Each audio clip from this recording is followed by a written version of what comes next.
हरे कृष्णा, राधे राधे। तो दिन की शुरुआत होती है एकदम एकदम धुआं-धुआं हो रखा था, एकदम फॉगी वेदर। ऐसे नींद से उठ के आई, मैं बाहर खड़ी हुई ना तो अचानक से ऐसे देखा, मुझे ऐसा ऐसा लग रहा कि सडनली जैसे विंटर आ गया। इतना ज़्यादा फॉगी था चारों तरफ, एकदम अनएक्सपेक्टेड था। इस टाइम पे इतना फॉग सुबह-सुबह कभी नहीं दिखाई देता है। तो मैंने थोड़ा-सा रिकॉर्ड किया क्योंकि मुझे ना बड़ा अच्छा लगा। एकदम ऐसा फ़ील हुआ जैसे दिसंबर आने वाला है। और उसके बाद घर के जो काम है उसमें लग गई। तो आज का जो व्लॉग है ना, बहुत ही आप सभी लोगों से एक बात शेयर करना चाहती हूँ मैं। बहुत दिनों से क्वेश्चन्स आ रहा था। तो ब्लॉग में मैं नॉर्मल अपना दिनचर्या जैसे होता है, पूजा पाठ होता है और साथ ही में मेरे एकदम सिंपल सा लंच, वो भी मैं आप सभी के साथ शेयर करूँगी। कोई तामझाम नहीं, एकदम सादा जीवन। तो आज के ब्लॉग में हम बात करेंगे कि गृहिणी जो कहते हैं ना कि खुश नहीं होते हैं, चिड़चिड़ाहट होता है, चिड़चिड़ाहट होती है, अच्छा नहीं लगता है, दीदी आपका तो सब कुछ अच्छा है, हमारा ऐसा है वैसे।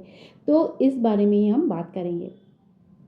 तो सबसे पहले तो बात ये हो जाती है कि सबका सिचुएशन देखो थोड़ा बहुत अलग होता है और हमारा खुद का सिचुएशन भी समय के साथ साथ चेंज होता है ना। जब हम छोटे थे, जब हम मायके में होते हैं, जब हम पापा के पास होते हैं, तो उस वो एक टाइम होती है। और जब शादी करके आते हैं, एक नया घर, नया सब कुछ नया, उनके काम धाम, रहन सहन, बोलना, खाना पीना, सब कुछ नया होता है ना। तो उसमें ज़िंदगी थोड़ी अलग हो जाती है। फिर बच्चे थोड़े बड़े होते हैं, हम थोड़ा-सा और एज की तरफ आगे बढ़ते हैं, थोड़ा मैच्योरिटी होती है, चीज़ों को कुछ कुछ समझ में आता है और कुछ चीज़ें हमें ये लगता है कि जो हमने किया वो सही किया, और कभी-कभी कुछ चीज़ें ऐसे भी होते हैं जो हमने किया वो सही नहीं था, हमें ऐसा नहीं करना चाहिए। तो ये चीज़ें जो है ना, समय के साथ-साथ इंसान सीखते हैं। अब ऐसा नहीं है कि आप और मैं, है ना? यही दोनों, ऐसा नहीं कि हम ही दोनों का ये साथ में ऐसा हो रहा है, सदियों से लोगों के साथ ये हो रहा है। जब एक बच्ची जिनकी जब बड़ी होती है, जब उनकी शादी होती है, तो उनको लगता है कि शादी होके आने का कोई मतलब ही नहीं बना। मैं तो आराम से मायके में थी, जहाँ जन्म हुआ वहाँ क्यों नहीं रह पाई? क्यों मुझे दूसरे के घर आके रहना पड़ा? वही बच्ची जब अपनी माँ बनती है और उनके जो बच्चे शादी लायक होता है, तो वो ना चाहते हैं कि मेरे बच्चे सेटल हो जाए, कल के दिन मैं रहूँ ना रहूँ, तो मेरा एज हो रहा है तो मेरे बच्चे जो है ना आगे ज़िंदगी में एक खुशहाल ज़िंदगी जिए और वो सेटल हो जाए, है ना? तो सोच चेंज होता है, एक ही आदमी है, अलग-अलग जगह पे सोच चेंज होता है। जब इंसान बहू रहते हैं तब उनको लगता है कि सास की बहुत सारी चीज़ें खराब लगती है, बहुत सारी चीज़ें ऐसा लगता है कि ऐसा क्यों, वैसा क्यों? लेकिन जब वो खुद सास बनती है ना, तब उनको समझ में आता है कि सारी चीज़ें खराब नहीं है, कुछ चीज़ें ऐसे हैं जो कम्युनिकेशन गैप और थोड़ा-सा क्या होता है कि जो एज का डिफ़रेंस है, घर का माहौल का जो डिफ़रेंस है ना, उसके वजह से होता है। तो ये सारी चीज़ें इसलिए मैं कह रही हूँ क्योंकि कोई भी चीज़ जब आप विचार करोगे ना, तो जब हम विचार करते हैं तो एक ही जगह बैठ के विचार कर लेते हैं। हमें ऐसा कहा, हमें वैसा कहा, हमें ये बोला, हमें वो बोला। कभी थोड़ा-सा ना ऐसे न्यूट्रल पोज़ीशन में जाके विचार अगर करोगे ना, तो बहुत ज़्यादा आसान होता है। दूसरी बात ये है कि कभी-कभी ना हमें अपने लिए थोड़ा-सा समय निकालना चाहिए। कभी एक बात बोलूँ, हमारे अंदर एक बातचीत रहती है कि जब हम ये सोचते हैं ना कि मुझे ना इनके वजह से समय नहीं मिलता, कभी बच्चों के वजह से, कभी घर में पेट है इसके वजह से, कभी सास-ससुर है, कभी मम्मी-पापा है, कभी बड़ा फैमिली है, कभी छोटा फैमिली है। कोई ना कोई कारण हमें मिल ही जाता है कि अपने लिए हमें समय नहीं मिलती है। हम सारा सब कुछ करते हैं, बस अपने लिए समय नहीं मिलता। सच मानिए, यकीन मानिए, जब मेरा मैं जब पूरा फैमिली के साथ रह रही थी मुंबई में, मेरे सास ससुर ननद देवर सब लोग, और मैं जब भी जॉब भी कर रही थी, मेरे बच्चे भी छोटे थे बहुत, उस टाइम पे भी मेरे पास टाइम बिल्कुल नहीं था। और आज जब मैं देहरादून शिफ्ट हो चुकी हूँ, हाँ, और अब मैं पूरी तरह से जो है ना अपना घर गृहस्थ संभालती हूँ, बच्चे भी थोड़ा बड़े हो गए हैं, यकीन मानिए आज भी मेरे पास टाइम नहीं है। इसका मतलब ये होता है कि इंसान के पास टाइम होगा या नहीं होगा, ये बिल्कुल उनके सोच के ऊपर डिपेंड करता है, दिमाग का खेल होता है।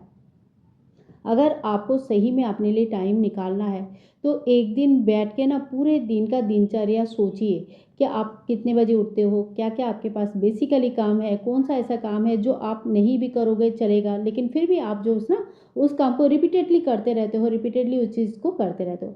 जैसे छोटे बच्चे अगर हैं, तो कंटिन्यूअस हम लोग उसके कपड़े वगैरह फ़ोल्ड करते रहते हैं, रखते रहते हैं। ज़रूरी नहीं है ना आप एक बास्केट में जमा करो और फिर वो शाम के टाइम पे या रात के टाइम पे एक साथ फ़ोल्ड करके रख दो।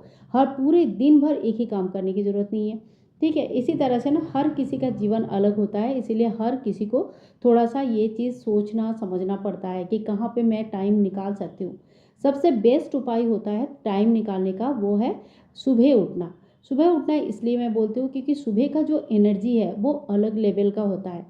आपको पूरा दिन का प्लानिंग करने का एक टाइम मिल जाएगा। बेसिकली पूरे दिन का प्लानिंग एक दिन पहले रात को सोने से टाइम पे ही आपके दिमाग में होना चाहिए।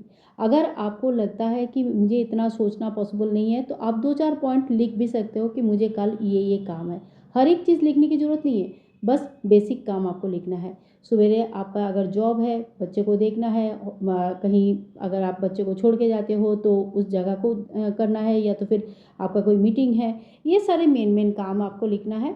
और साथ ही में एक पॉइंट आप लोग ज़रूर उसमें ऐड करें, सेल्फ केयर। सेल्फ केयर इसलिए बोल रही हूँ कि मैंने इस बात को बहुत ज़्यादा इग्नोर किया है, बहुत ज़्यादा, जिसके फल मुझे आज दिखता है, ठीक है? मेरे ही साथ के बहुत सारे लोग हैं जो आज मतलब आज कैसे हैं, उनके चेहरा कैसा है, उनका हेल्थ कैसा है और मैं कैसी हूँ।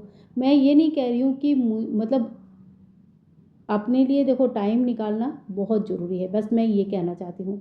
अगर आप चीज़ों को इग्नोर करोगे तो एक ना एक दिन ये चीज़ें सामने आएगी।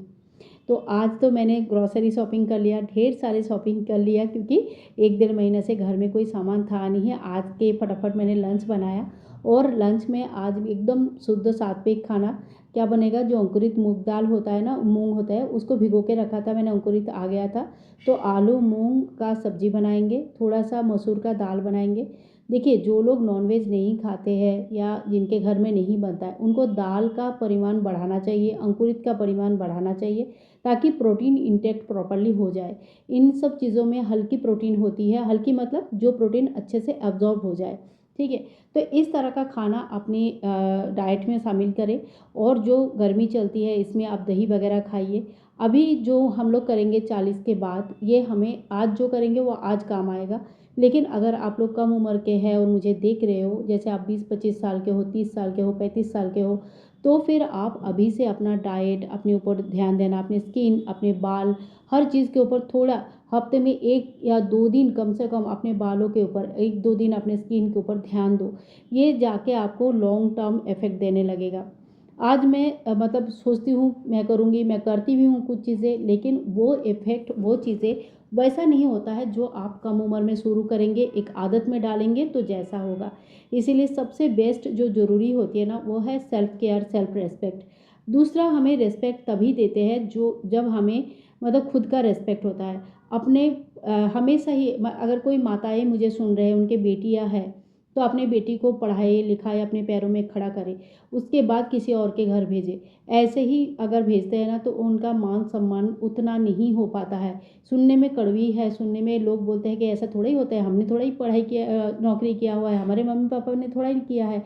तो बहुत सारा क्वेश्चन आता है, लेकिन जब आप एक्चुअली ग्राउंड में खड़े होके देखोगे तो एक लड़की जो अपने पैरों में खड़ी है, जो अच्छे पढ़ाई-लिखाई किया है, जिसका अच्छा नॉलेज है, जिसका मैच्योरिटी लेवल बहुत अच्छा है, बोल-चाल अच्छा है, उसका जो शादीशुदा ज़िंदगी का रिज़ल्ट वो काफ़ी अच्छा होता है। तो अपनी बेटी की भलाई अगर चाहते हो, या आप खुद शादी करने लायक हो रहे हो, आप खुद ऐसे हैं, तो मैं यही बोलूँगी थोड़ा-सा टाइम अपने ऊपर दो। आप अपने ऊपर टाइम दो ताकि आप आगे चल के किसी के भी आगे आपको हाथ ना फैलाना पड़े, बल्कि शादी होने के बाद भी आप अपने ससुराल के लिए, अपने मायके के लिए कुछ ना कुछ कर पाए, है ना? तो लोगों को कभी ये नहीं फ़ील होता है कि ये हमारे ऊपर बोझा है, बल्कि ये आ गई है तो हमारा बोझा कम हो गया है, ये फ़ील होना चाहिए, है ना? तो इस तरह का जो मेंटालिटी अपनी माताएँ अगर अपनी बेटियों के लिए रखेंगे, बेटियाँ अगर अपने लिए रखेंगे, तो समाज धीरे-धीरे चेंज होगा और मेंटालिटी धीरे-धीरे चेंज होगा। आज जो बहू है ना, वही कल सास बनती है, और आज जो पैदा हुई है वही कल बड़ी होती है, वही शादी होता है, वही माताएँ बनती है, वही सास-ससुर बनते हैं, है ना? तो इस तरह से कोई अलग अलग ऐसा नहीं है कि ये सास वाले चीज़ें अलग होती है, ननद वाली चीज़ें अलग होती है। हर एक बच्चा जो बड़ा होता है उसको कहीं ना कहीं एक नाम, एक परिचय, एक रिलेशनशिप मिलता है ना। तो अगर हमारे सोच ही शुरू से अच्छा होगा, हम किसी के ऊपर बोझा अगर नहीं बनते हैं, तो फिर लोग हमें क्यों धुकारेगा, क्यों छीछी करेंगे, क्यों हमें देख के मुंह फिराएंगे, है ना। तो ये सोच अपने अंदर हमें मतलब हमें क्रिएट करना पड़ेगा, तब जाके हम समाज को चेंज कर सकते हैं, तब जाके हम अपने फ्यूचर को चेंज कर सकते हैं और तब जाके हम खुश रह सकते हैं। तो देखिए, जो लोगों का पास जॉब नहीं है या ये ना बुरा मत मानना, मतलब ऐसी कोई बात नहीं है। आप अच्छे से अपने घर को संभालो। घर संभालना भी बहुत बड़ा जॉब है। जब आप अपने से घर संभालते हो, बच्चे संभालते हो ना, तो वो भी आपके लिए एक बहुत बड़ा अचीवमेंट है। तो अपने आप को पॉजिटिव रखें, खुश रखें। और आज के वीडियो से अगर आप लोगों को कुछ भी अच्छा लगा, कुछ भी अगर ऐसा लगा कि हाँ एक अच्छा लगा, कुछ बातें काम में आने वाली बातें हैं, तो प्लीज़ वीडियो को लाइक करें, शेयर करें, चैनल को सब्सक्राइब करके रखें इसी तरह का और वीडियोस के लिए। और देखिए, बाहर का हालत अभी भी ये है, दोपहर का टाइम है, कोई बोलेगा लग रहा है सुबह का टाइम है। तो आज के लिए इतना ही, मिलूंगी नेक्स्ट वीडियो में। तब तक के लिए हरे कृष्णा, राधे राधे।